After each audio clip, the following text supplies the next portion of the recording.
Hola, ¿escuchan esos ruidos? Estoy en el medio de una guardia, pero no quería que pase más tiempo porque el miércoles vamos a hacer una charla con Mara, con la doctora Mara, para conversar sobre los puntos de encuentro entre demencias y cuidados paliativos.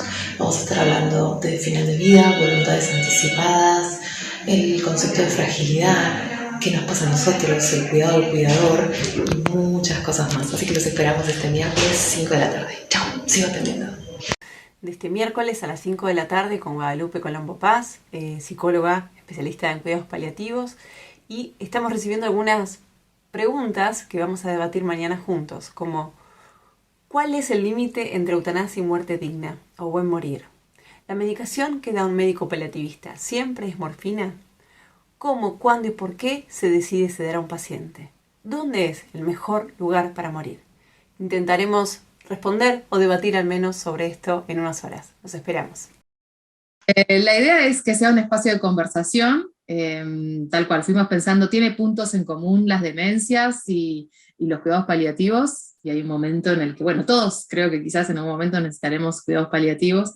Entonces la idea fue tomar algunos puntos como punto de partida y después poder responder preguntas y conversar, como sumando la mirada de Mara y la mía. ¿Sí? Así que si les parece, yo voy a compartir Power, a ver si me sale, y arrancamos. ¿Te parece, Mara? Excelente, sí, sí. Bien. Pero vayan pensando, interrumpiéndome o O si preguntándome no, cosas. escribiendo en el chat, si les parece escribiendo en el chat, Ah, como también. hacemos, algunas preguntas ya las tenemos, que las pasaron al chat de Bien. familiares, que a Sí. propósito, Ire, ¿querés convocar al chat de familiares?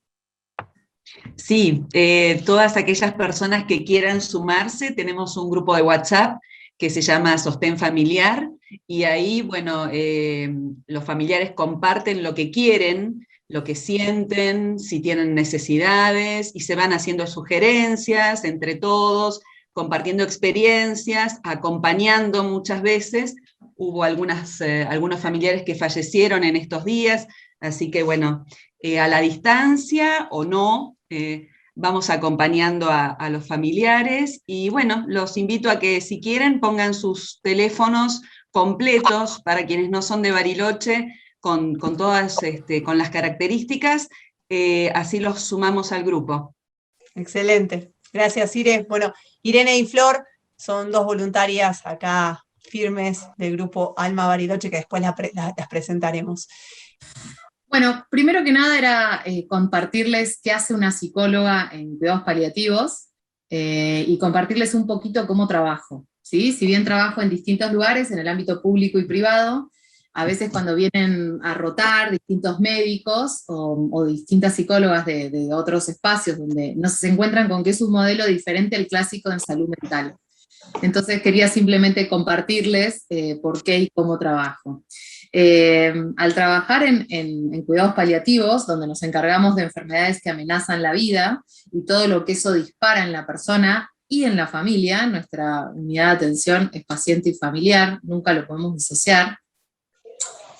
Nos ocupamos de la parte física, de los síntomas, de las emociones, de su psiquismo también, y de la espiritualidad, también es algo, un eje que atraviesa todo, y también podemos hacer reuniones familiares. En un servicio sin pandemia hay un grupo muy grande de voluntarios que hacen meditaciones, hay maquillaje para pacientes oncológicas, hay como muchas situaciones para que el tránsito por esas enfermedades, tengan el pronóstico que tengan, sean de la mejor manera posible. Dentro de mi área de lo psicológico, soy muy intervencionista. ¿Qué quiere decir? Que me quedo muy poco callada. Porque a veces no hay tiempo, y porque a veces hay que faltar un poco ese respeto, ¿no? Que a veces de teorías más psicoanalíticas y de esperar como un tiempo y un silencio, porque a veces no sabemos cuándo voy a volver a ver a esa persona, y todos los conceptos que vamos a tocar a partir de ahora tienen que ver con que hay información que yo necesito saber para una futura toma de decisiones, para una futura pérdida de autonomía. Entonces yo poder conocer a la persona, no solo cómo se enferma, sino cómo vive, ¿sí? Entonces y puedo atender también, yo a veces digo, soy una psicóloga en ese sentido como más promiscua, porque puedo atender a distintas personas del mismo grupo familiar, porque esto justamente me suma a la información, porque necesito entender cómo esa persona es cuidada, cómo quiere ser cuidada, cómo puede ser cuidada. No es lo mismo cómo cuida el hijo mayor que el hijo menor, o el cuidador principal, que es un concepto que quizás ustedes también manejan, que es la persona que más se hace cargo, y esa persona es parte de nuestro equipo y es alguien a quien hay que cuidar muchísimo. Entonces también entra en mi campo terapéutico. Atiendo en el consultorio, en la sala de internación y en el domicilio. Por suerte, en el hospital de nuestra ciudad tenemos un dispositivo que funciona desde este año de cuidados paliativos domiciliarios, donde podemos ir a verlos a la casa cuando así lo necesiten. Hay una aclaración que igual quiero hacerles, que el servicio de cuidados paliativos del hospital atiende más que nada oncología. ¿Sí? Si bien sabemos que los cuidados paliativos tendrían que atender una gama más grande, por el volumen de gente y por el recurso humano que tenemos, está acotado a esto. Esto no significa que podamos asesorar, dialogar, nos ocupamos también del duelo en muchísimos casos, porque no es lo mismo, yo también dentro de esto de qué tipo de psicóloga voy construyendo, tiene que ver con que también cuando acompañé un proceso tan íntimo como es el final de vida, muchas veces se me pide y accedo al proceso de duelo, porque no es lo mismo quizás arrancar con otra persona que con alguien con quien estuviste con esa persona, compartiste en vida los últimos momentos. Entonces también muchas veces nos ocupamos del duelo. De hecho, siempre hacemos reuniones de cierre en el equipo, donde charlamos, tanto familiares como equipo, cómo fue. Cada muerte es un nuevo comienzo para un montón de cosas. Necesitamos mirarnos a los ojos y ver qué pasó, cómo fue ese final. Son instancias muy, muy sanadoras, las del cierre entre paréntesis, ¿no? Porque se abren muchas cosas, pero cierre de caso en la manera de atender. ¿Sí? Así que esta soy yo, más o menos. Como soy artista, el arte para mí es algo muy importante, y me parece que siempre está atravesado. Muchas veces en el lenguaje poético encuentro una forma de aliviar algunos padeceres. Bien. ¿Alguna pregunta? ¿Algo? Yo creo que sí, vamos muy bien. Perfecto. A ver, ¿y ahora yo cómo paso? Ajá. Ahí. Autonomía. ¿No? Vamos a hablar primero para después poder preguntarnos qué es la autonomía. Bueno, esta es una cualidad inherente al ser humano, ¿sí? No, es lo que nos va a permitir elegir, accionar y expresarnos de una forma razonada, ¿no? O sea, implica la razón, o sea que tenemos que estar como en eje y con el yo presente para poder hacerlo. Respetar la autonomía del paciente, que tiene que ver con esta posibilidad de decidir, de elegir, implica conocer cómo vive la enfermedad, es decir, cómo vive su vida. Esto que les contaba al principio. Si yo quiero saber qué quiere y cómo quiere posicionarse ante esta nueva situación disruptiva de enfermedad, tengo que saber quién es, quién fue, qué le gustaba, ponerme en un rol empático para detectar toda la información que pueda, para poder ayudarlo en la toma de decisiones, ¿sí? El paciente geriátrica, esta información la saco también de la SECPAL, que es la Asociación Española de Cuidados Paliativos, que es una página que también los invito a que recorran, porque siempre hay muchísima información que viene muy bien, y tienen bastantes apartados para pacientes adultos mayores.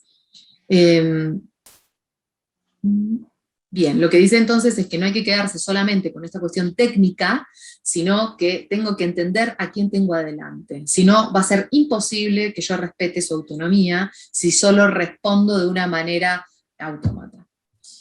El respeto a la autonomía real de la persona enferma es un ejercicio dinámico y constante. Lo de dinámico a mí me parece imprescindible.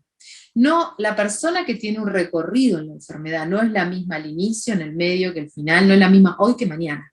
Entonces, cuidar a alguien, yo siempre digo, es algo artesanal. Los cuidados paliativos son una artesanía, porque cuando nos acomodamos a cómo cuidar a mamá con cáncer, lo que necesitaba en ese momento y todos entendimos de qué manera, a la semana siguiente necesita otra cosa y a la miércoles nos voló todas las estrategias y todo lo que nos habíamos preparado.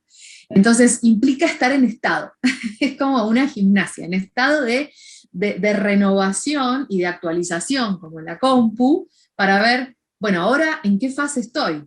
Y siempre armar equipo, ¿sí? Esto es muy importante. Y el equipo es la familia, los que atendemos, el paciente, ¿sí? Los profesionales de la salud, y todos somos bastante indispensables, no es que hay uno mejor que otro, ¿sí? Por parte, ¿qué implica esto de respetar la autonomía? Vamos bien a lo concreto. Por parte del paciente, necesitamos que tenga conocimiento, comprensión y ausencia de coacción interna o externa, ¿sí? O sea, que pueda poder conocer, comprender y que no haya ahí como una disrupción. Por parte de los profesionales, hay que asegurarse de dar la información adecuada, ¿sí? Asegurarnos que del otro lado haya eco y comprensión.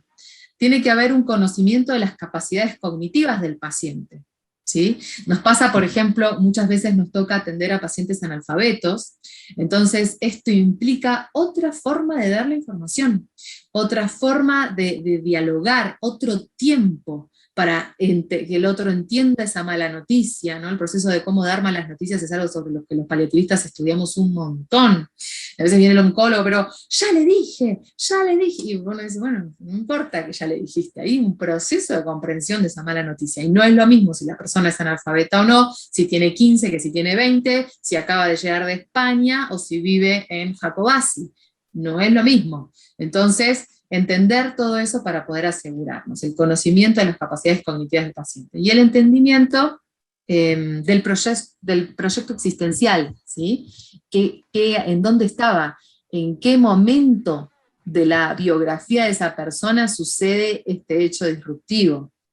Estaba por jubilar, iba a viajar por todos lados y me agarró un cáncer. Bueno, no, tengo 85, ya se murieron todos mis amigos. Hoy leía una autora que decía que a las personas mayores les cuesta menos morirse, o sea que a todos nos cuesta menos morirnos cuando son más nuestros afectos, cuando tenemos más muertos que vivos en nuestros afectos. Y que a veces a las personas jóvenes, que están más aferradas, sobre todo 20, 30, yo de trabajar con esto noto que a los niños, yo trabajé muchos años con oncología infantil, cuesta menos morirse, y a los viejitos, perdón, no sé cómo se dice en la jerga de ustedes, les digo los viejitos amorosamente, también les cuesta menos, hay algo en esos puntos, pero 25, 30, ahí hay una tierra, una adherencia que cuesta mucho más soltar y aceptar lo inevitable si es que tienen una enfermedad. Así los niños sueltan más rápido y los viejitos también, ¿sí? Esto es como un dato. Bien.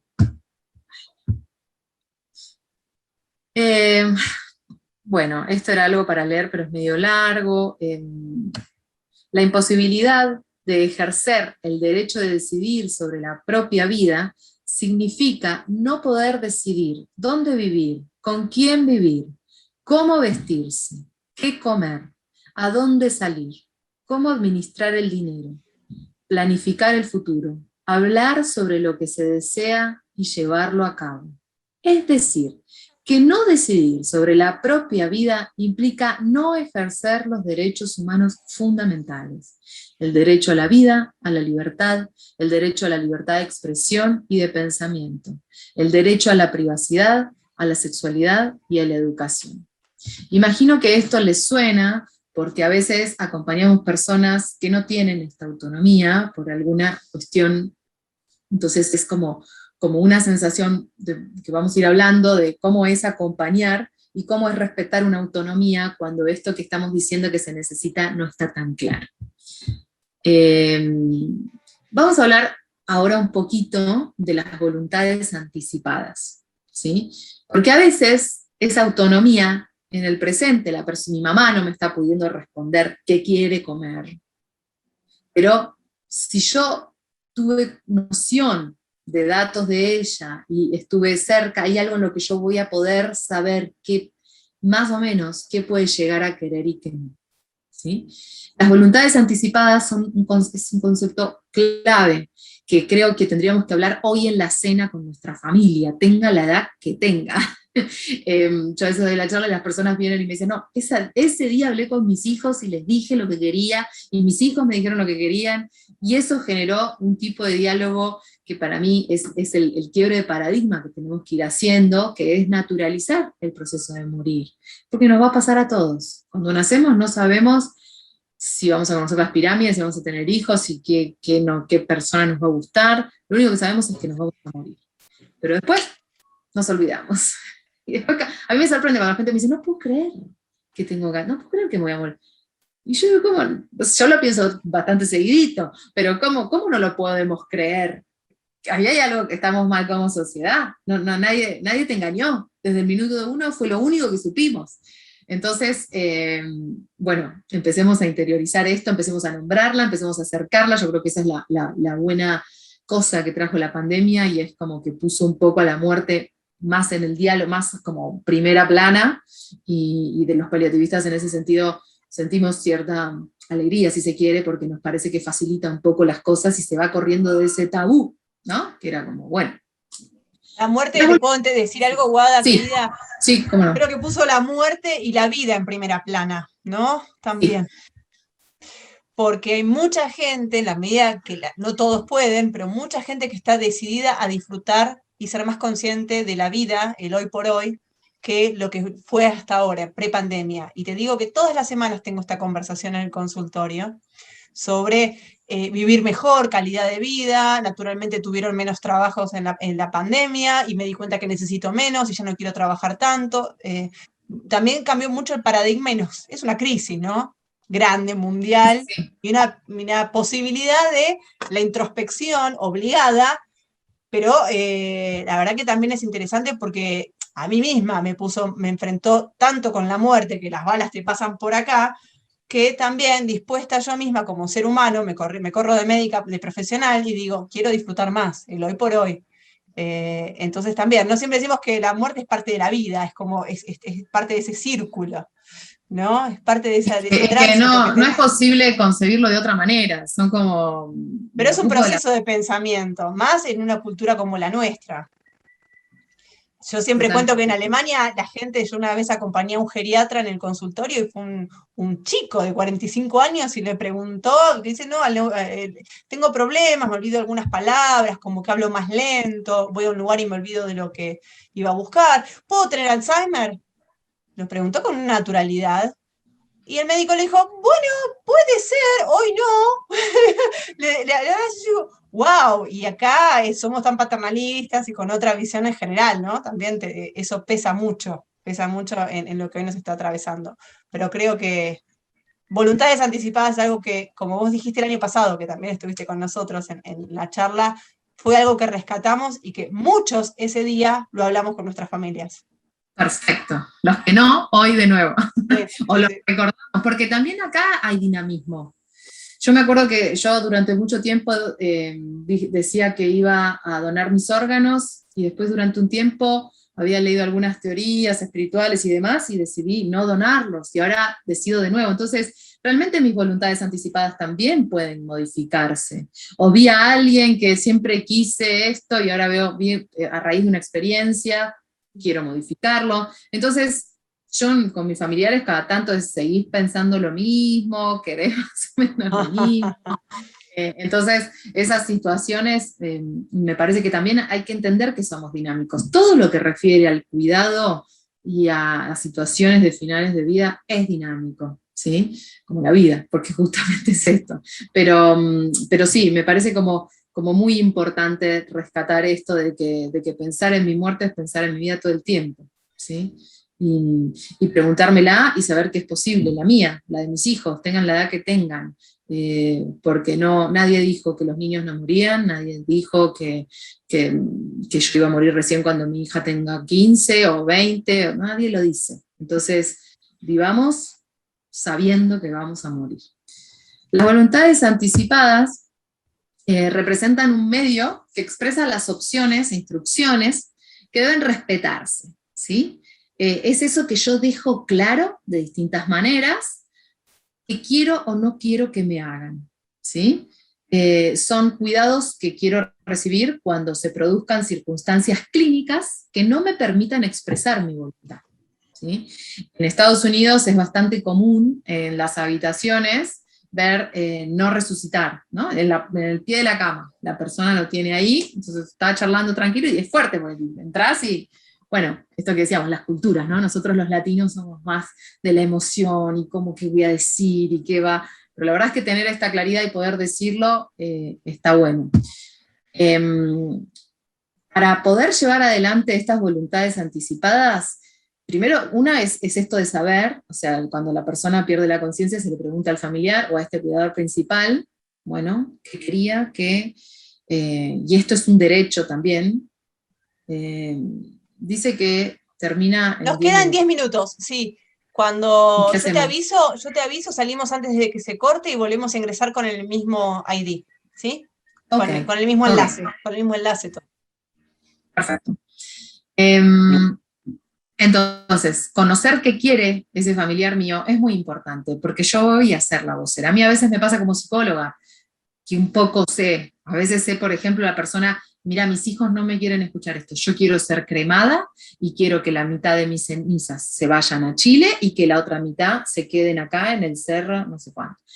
Este es un ejemplo de algo que me pasó. Y cuando fue el final, la familia no podía, no sabía qué, y yo fui y les compartí lo que me había pedido mi paciente. Eh, bueno, eso sería como en situación después, posterior, pero también hay algo de, bueno, ¿hasta dónde va a ser la limitación del esfuerzo terapéutico? ¿Hasta dónde voy a ir? ¿Qué voy a acceder? ¿Qué voy a querer? ¿Qué no? El consentimiento informado es un instrumento que está al servicio justamente de la toma de decisiones, ¿sí? Y que también va a implicar un proceso, ¿sí? Y un sustrato. O sea, el primero, que es el proceso, tiene que ver con esta relación clínica, donde yo tengo que poder dialogar y entre el médico y enfermo con las situaciones claras, qué pasa si y qué pasa si sa, y así, con toda esa información, esto, dentro de los derechos de los pacientes, es el derecho a ser tratado con la mayor honestidad posible, ¿sí? Más allá, por supuesto, viendo cuánto quiere saber el otro, ¿no? Porque ahí hay algo también de hasta dónde puedo saber, hasta dónde quiero, pero bueno, ese es todo otro tema. Y el segundo, la parte de este, es un documento que culmina con el proceso de esta información, o sea, que queda registrado en la historia clínica, sería hablando en criollo, ¿sí? En la historia clínica queda claro qué quiere la persona, hasta dónde sí, hasta dónde no, ¿sí? Por supuesto que hay algo que yo siempre, como esto de qué es el buen morir, ¿no? Y no sé bien qué es, pero sí tengo una opinión tomada, y para mí el buen morir tiene bastante que ver con estar preparado para morir. Y yo estoy preparado en la medida que me lo pregunto, en la medida que lo dialogo, en la medida que expreso qué quiero, qué no quiero. Hay algo en lo choqueante y en la sorpresa bueno, que no hay proceso, ¿no? Las muertes súbitas tienen, ninguna es ni buena ni mala, ¿no? Pero hay todo un proceso que yo no hago. Y en estos procesos de deterioro y de enfermedad hay proceso. Hay duelo anticipado para el familiar, hay duelo anticipado también para la persona que lo transita, y hay posibilidad de comunicar y de dejar en claro qué quiero, qué no quiero, de dejarlo escrito también, ¿sí? Así que hagamos uso de esto y también pidámoslo, porque a veces los médicos les cuesta y no están tendrían que venir también a estas charlas, invitarlos, porque si no son paliativistas o oncólogos, hay algo donde, bueno, pero hay que hacer, y es esto que se llama el encarnizamiento terapéutico, ¿no? Que se le da, que se lo ve mucho también a veces en niños, en jóvenes, y hasta cuándo, ¿viste? Yo he tenido pacientes de 8 o 10 años que me dicen, Guada, le decís a mis papás que yo ya no quiero hacer más nada. Bueno, ahí hay que laburar, por eso es un trabajo en equipo, porque esta toma de decisiones, ¿no? Es una toma de decisiones compartida también. O sea, es muy difícil para uno solo cargar con esto. Y es muy difícil para el paciente porque le da culpa por el familiar, o al familiar porque le da culpa por el paciente. Entonces, cuanto más lo podamos hablar, masticar, más compartido es. y más liviano se hace algo que de por sí es doloroso. Esto es simplemente para que sepan, por si no lo sabían, es que hay un marco legal en nuestro país, tenemos una ley de muerte digna, ¿sí? No sé si ahí la dejo como para que la chusmen, tenemos una ley de muerte digna nacional, y también nuestra provincia es pionera, y tenemos la ley de voluntades anticipadas justamente y de muerte digna en Río Negro, de las pocas provincias que tienen una ley propia. Pero, hago esta aclaración. En ninguna ley se avala la eutanasia ni el suicidio asistido en Argentina. ¿Sí? Esto es como muy importante porque hay una pregunta ahí que me hablaron, después vamos a charlar, pero es muy diferente la sedación paliativa de la eutanasia. Estamos hablando de dos cosas completamente distintas. De hecho, en España, nuestros colegas paliativistas, no sé si saben que ahora está la ley de eutanasia, estaban bastante revueltos porque se habilitó eso, pero no hay una preparación y hay todo un proceso que los paliativistas venían haciendo que con esta nueva ley hay que ver cómo se adecúa. Entonces va a llevar un tiempo, no es que cuando se habilitan esas leyes está bueno hacer todo un trabajo previo para ver cómo acompañar eso, ¿no? Bien. Todo estas burbujas que vamos hablando tienen que ver con las tomas de decisiones al final de la vida. ¿Sí? Estas tomas de decisiones al final de la vida están hechas del concepto de autonomía, del concepto de voluntades anticipadas, del concepto de toma de decisiones compartidas, de un modelo de atención donde no hay uno por encima de otro, donde este concepto del modelo de atención de sanador herido, ¿no? Como que no es que yo sé más, yo también tengo que ver como psicóloga qué me pasa a mí con esto, y desde ahí los dos somos sanadores y heridos, ¿no? El paciente y yo. Y desde ese lugar yo puedo acompañar y ver que si yo me posiciono solo en un saber y el otro en otro, hay que ver si llegamos a algo parecido a la verdad. No sé qué dice. Fragilidad dice, porque con las cartelitas. Sí. Bien. Y este es un concepto que me pareció interesante, que seguramente con Mara lo charlaron. Mara, hablaron de la fragilidad. No, pero lo podemos mencionar ahora. De hecho, ayer leí un paper muy interesante de fragilidad paliativa, es muy bueno. Muy bueno. Bien. Porque me parece que ustedes lo deben laburar bastante, sobre las palabras dicen un montón, ¿no? Y nosotros nos narramos a nosotros mismos. De hecho hay un estilo de terapia, la terapia narrativa, yo lo utilizo mucho. ¿Qué me cuento de mí misma? Y ponemos personajes con los pacientes y demás. Y la raíz de las palabras hacen, ¿no? Si yo les digo fragilidad, ¿en qué piensan? ¿En algo positivo o en algo negativo? Negativo, están silenciados, pero dicen están negativo. Diciendo negativo. Bien. Sin embargo, claro, porque está muy asociado fragilidad a otro concepto que es debilidad. Algo que se rompe. Claro, la debilidad es como... y sin embargo, la fragilidad, yo puedo ser frágil y fuerte. Debilidad es otra cosa. Fragilidad tiene que ver con sensibilidad, tiene que ver con estar más sensible, o estar más sensible al frío, más sensible a los olores. Eso es negativo. La sensibilidad es negativa. Quedo pensando. Me parece que cuando abordamos al otro pensando que porque está frágil es también vulnerable, y en nuestra sociedad lo vulnerable también, vamos, hay que poder, la vulnerabilidad es la que me permite sentir. Hay una escritora junguiana que tiene un libro que se llama Las diosas de cada mujer, ¿no? Entonces compara modelos psicológicos de las mujeres con cada diosa griega. Y dice que para poder lograr ser madre hay que conectar con las diosas más vulnerables. Si no, no puedo crear. ¿Sí? Las otras diosas, Atenea, que es la del intelecto, Artemisa, que son diosas vírgenes, no tienen hijos, tienen otras cosas. Pero para poder crear vida, ella habla de esto, ¿no? Como que en lo vulnerable yo también puedo crear, yo también puedo sanar. ¿Qué veo? Un montón de pacientes que me dicen, estoy harta, porque quedo posquillo cansada, porque estoy todo el día en mi cama. Cuando se entregan, cuando se rinden a eso, aparece que en esa fragilidad hay otra percepción.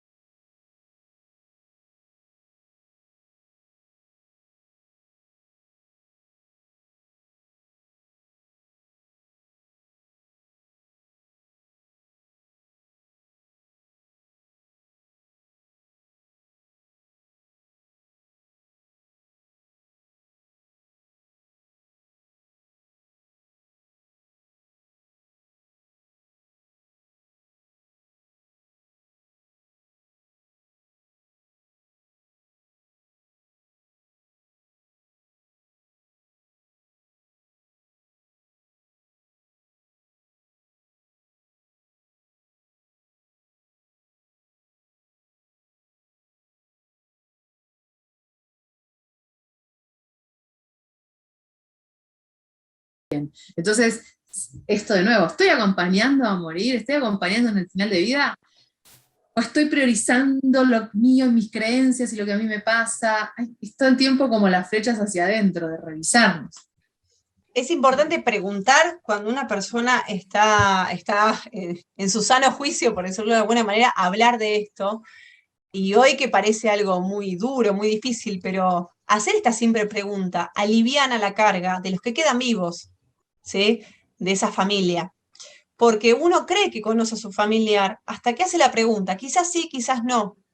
Muchas veces me ha pasado cuando era residente y estaba como guardia de clínica 24 horas en el hospital alemán, muy cansada yo, y tenía pacientes muy complicados, donde habíamos llegado a hablar con la familia de esto, todo bien. No se pasaba terapia, o sí se pasaba terapia, porque aparte las cosas complejas pasan a la madrugada generalmente, donde no hay un hijo despierto ahí para preguntarlo. Entonces uno se tiene que basar en lo que escribió, porque también está lo legal, ¿no? Entonces, a ver, yo le pregunté, hablé de esto y mi jefe siempre decía, pregunten cuando llega el paciente. Y yo decía, qué chocante, porque viene por cualquier cosa y yo le pregunto, si se complica, ¿lo paso a terapia? ¿Lo reanimo? O sea, y sí, y la verdad es que sí, porque mejora la relación, la internación en ese caso puntual donde yo era residente, y también preguntar qué quiere uno. O sea, yo me he llevado muchas, digamos, sorpresas de pacientes que yo pensaban que querían que se haga todo. ¿Vieron? Todo es, sí, sí, sí, sí, sí, que me pasen a terapia, que me pongan un tubo, yo quiero vivir. ¿Qué me han dicho? No, Mara, la verdad que no, yo ya hablé con mi escribano, lo puse en mi caja fuerte, hice unas voluntades anticipadas, que en realidad yo, si creo con alguna secuela, esto no puedo comer con mis propios medios, prefiero morir y donar todo. Muy práctico, ¿sí? Pero yo decía, es un abuelo joven, tiene tantos hijos, tantos nietos, me imaginaba que iba a querer vivir la vida. Y no, era mi creencia, ¿sí? Entonces, cuando hay muchos hijos también, hay hijos que viven afuera, que piensan una cosa de mamá, de papá, y el que vive acá, que estuvo los últimos años, piensa otra cosa. Entonces, para evitar esas situaciones es importante, es básico la comunicación familiar también. Wadi, ¿ibas a decir algo? No, las reuniones familiares es algo que está bueno utilizar como cualquier médico, me parece, como poder escuchar a todos y ahí generar algo de coherencia. Y después, vos dijiste, no, bueno, pero se me fue. No, ahí decía, Irene preguntaba si es necesario hacerlo ante escribano. ¿Qué sabes vos de esto, las voluntades anticipadas? No, no, no es necesario, no es necesario. No porque ya es ley, ¿no? Cuando hay cuestiones que tienen que ver con cuestiones materiales, sí.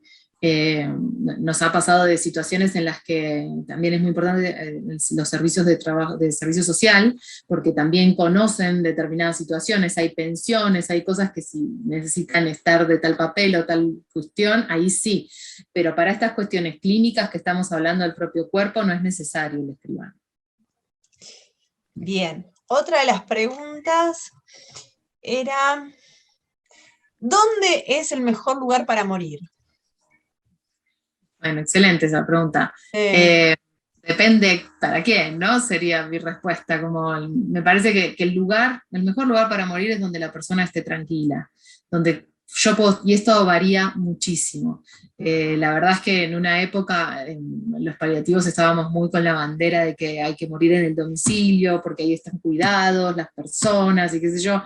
Y hay veces que depende de la situación, si es una mamá con hijos chicos y va a morir de un sangrado masivo, esa mamá no quiere morir en esa casa y esos hijos no quieren ver ese espectáculo, y lo mejor es que sea en el hospital. Ahora, ¿cómo va a ser en el hospital? Que sea en un lugar cuidado, que sean las salas de servicio de cuidado paliativos, por lo general tienen visitas abiertas todo el tiempo, o sea, tienen que tener otras normas, ¿no? Al final de vida, que, bueno, yo estuve en el Hospital Tornúa en Buenos Aires y es maravilloso, hasta vienen los perros, tienen voluntarios, el perrito va y acaricia al paciente, tienen todo un acompañamiento donde realmente te sentís como en casa. Creo que donde sea es sentir el sentimiento de estar como en casa, que puede ser logrado en una habitación, en un pasillo o en tu propia casa, ¿sí?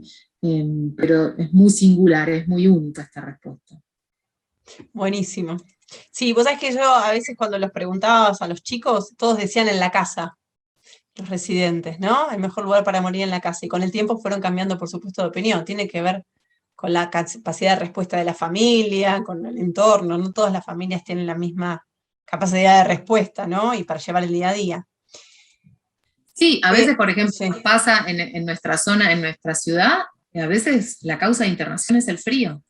Entonces, la persona vive en una zona donde no tiene buena calefacción y la verdad es que no, eso no es adecuado. Entonces, los motivos de internación y de por qué el final de vida son realmente, se sorprenderían. Sí, totalmente. ¿Cómo, cuándo, cómo y por qué se decide sedar a un paciente? Bien, este es un concepto bastante importante y hay que conocer esto que decía al principio de la diferencia entre eutanasia y sedación paliativa. Se decide sedar a un paciente cuando el síntoma en cuestión, yo no soy médica, ¿no? Pero esto lo vuelvo a aclarar, cuando el síntoma en cuestión es refractario a todo tipo de tratamiento. ¿Qué quiere decir? Que la persona tiene, no sé, disnea, le falta el aire, y probaron con una cosa, probaron con otra cosa, y le lleva a un nivel de que le quita la calidad de vida, y que no está pudiendo dormir, no está pudiendo nada, por eso, y no lo decide una sola persona, se interconsulta, se busca con los otros médicos, viene también, a veces el síntoma ha sido una vez la desesperación, entonces también se busca el dolor total, consulta con el psicólogo, con el psiquiatra, cuando entre todos dicen que agotaron todos sus recursos, ahí recién, y hablándolo con el paciente y con la familia, se decide sedarlo. Pero sedar no es provocar la muerte, ¿sí? Es sedar hasta que la muerte venga en el momento que tiene que venir, pero va a estar dormido para que ese síntoma se aplaque, ¿sí? En cambio, eutanasia es provocar la muerte. ¿Sí? Son cosas totalmente distintas. A veces la persona se dice, pero ¿por qué no se murió? Porque no lo estamos matando, está sedado. Se va a morir cuando le toque morirse, que yo qué sé cuándo va a ser. ¿Sí? ¿Se entiende esta diferencia? Porque es como bien importante. Una de las preguntas, perfecto, yo creo que está clarísimo. La medicación que da un médico va de la mano de esto, ¿no? Que da un médico paliativista. ¿Siempre es morfina? Y te la hago a vos porque vos trabajas con ellos. Yo ya sé la respuesta, pero vos trabajas. Sí. No, bueno, pero un psicólogo que trabaja en paliativos, yo sé bastante Por eso. de escalas de dolor y de por qué. Por Porque eso. yo, como tiene que saber muchas cuestiones psicológicas, porque el abordaje es integral. Yo, si tengo adelante un paciente con dolor, tengo que saber qué hacer y tengo que ver qué prioridades hay. No, se trabaja con muchísimos tipos de drogas. Están los opioides, que es donde está la morfina, la metadona, pero también se trabaja con ibuprofeno, también se trabaja con amitriptilina, se trabaja con, bueno, en eso la doctora Conte, que ahora además es especialista en dolor, algún día les puede contar la variedad de combinaciones que hay. También se está, bueno, hay muchos pacientes que utilizan el cannabis, y hay médicos paliativistas que están formándose y empezando a ver las dosis y demás, así que el cannabis claramente va a ser un medicamento que se va a utilizar, porque tiene en algunos casos muy buenos resultados con el dolor. Pero no, lo que tiene la morfina es que es una droga fuerte para un dolor fuerte, ¿sí? Y hay mucho mito. Entonces las personas piensan, de hecho es una de las cosas que los paliativistas tenemos que desactivar. Pero si ya está con morfina es que es el final. No, falso, la verdad es que no. cualquiera de ustedes, si se accidenta en el cerro esquiando y llega a la guardia, es muy probable que le den morfina, porque es para un dolor fuerte, ¿sí? Una quebradura. O sea, los niños usan morfina y quizás ni se enteraron, y ustedes fueron receptores, consumidores de morfina. Lo que pasa es que tiene mala prensa, y estos mitos hay que desactivarlos, porque la verdad es que es una droga muy noble, que ayuda muchísimo y que tiene, o sea, El techo es muy alto. O sí, sea, eso. eso. Sí, o sea, nosotros normalmente usamos rescates con dosis bajas, porque es esto, como decía Wada, es una droga muy potente que actúa sobre unos receptores, los receptores Mu, donde ejercen su efecto. Pero la verdad que las dosis que toleran los pacientes, que toleramos los humanos a la morfina, son altísimas. Y mucho antes de llegar a dosis altas de esa medicación, por eso lo usamos mucho, son seguras, es una droga segura. Pero también quería recalcar que hay mucho tratamiento no farmacológico en cuidados paliativos, ¿sí? Y Sí, por supuesto. en lo general, ¿no? Desde apoyo al cuidador, que es esto, fundamental, como un tratamiento, ¿sí? También está la aromaterapia, musicoterapia. La reflexología, la meditación, Reiki, o sea, todo lo que ayuda el Reiki. holísticamente. Sí. En el hospital se puede pedir turno con reikistas. O sea, y las reikistas van a la sala de oncología y le hacen reiki a la quimioterapia mientras está pasando. Maravilloso. Y en época no pandemia, había un consultorio destinado a las chicas que hacían reiki.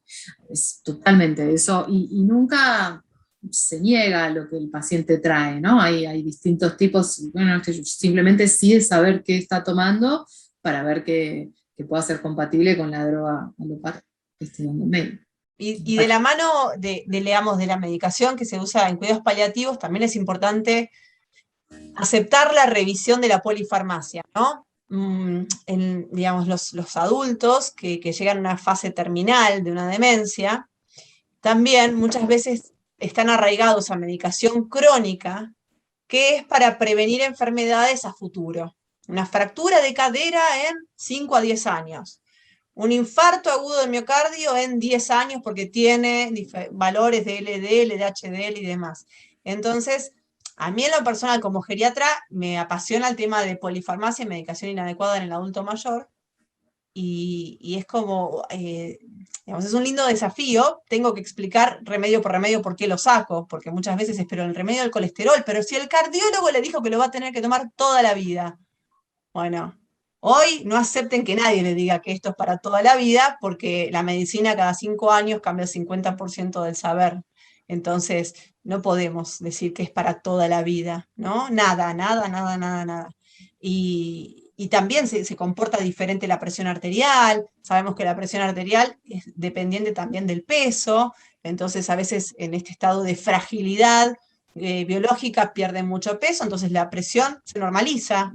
La diabetes normaliza la glucosa, ¿sí? Entonces vamos haciendo un importante juego ahí de medicación. Es importante tener en cuenta lo clínico, porque una vez se olvida, se centra más en lo cognitivo, en lo conductual, y seguimos en piloto automático con la medicación. Se los digo a ustedes como familiares, como para que pidan a los médicos de referencia una revisión en tanto a esto, y también siempre pido que estaría buenísimo que algún médico, bueno, Teresa, Mabel, ella es médica, pero bueno, los médicos a veces estaría bueno que también compartan estos espacios para meterse en tema y dar lo mejor de nosotros, ¿no? Pero el tratamiento no farmacológico es fundamental, es fundamental. A ver, acá dice, a veces creo que lo que más cuesta cuando uno tiene que irse es la tristeza de dejar a la familia. Sí, sí. Sí, por eso está bueno habilitar diálogos, habilitar charlas pendientes, sacar los pendientes. Cuanto más, es un viaje, ¿no? Con la creencia que cada uno tenga, y cuanto más livianos vamos al viaje, mejor es.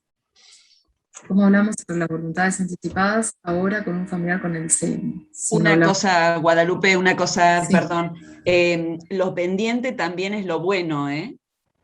Claro, lo Destaquemos pendiente es eso, porque agradecer. muchas veces uno cree que lo pendiente es la discusión, arreglarme con o pedir perdón, que también lo es, pero también es agradecerle al otro, decirle, bueno, lo importante que ha sido para su vida, o las cosas buenas, ¿no?, que se vivieron juntos.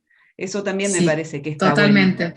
Cuando hay abordaje de los pendientes, que a mí me ha tocado por mi trabajo estar presente en varios diálogos, es un nivel de emoción y de intensidad emocional altísimo, porque es amor. Es Eh, amor. Entonces es muy, muy fuerte. Y sí, por supuesto, que yo te diría que la mayoría de las veces son cosas positivas, que a veces en la vida uno, pero sí es obvio que es mi hija, ¿cómo no va a saber que lo quiero, ¿no? Que la quiero. Y bueno, quiero decírselo hoy, quiero decirle lo feliz que me hizo tal día, y esos detalles son de una vibración muy alta. Cuando el paciente, cuando la persona sabe que se va a morir y tiene, digamos, intelecto, como para, ahora vamos a Mariela a tu pregunta, y cuando la familia sabe que está en una fase terminal de su enfermedad, todas las variables mejoran. Mejora la comunicación, mejora el bienestar de la familia y del paciente, en contra de lo que uno creería quizás, ¿no?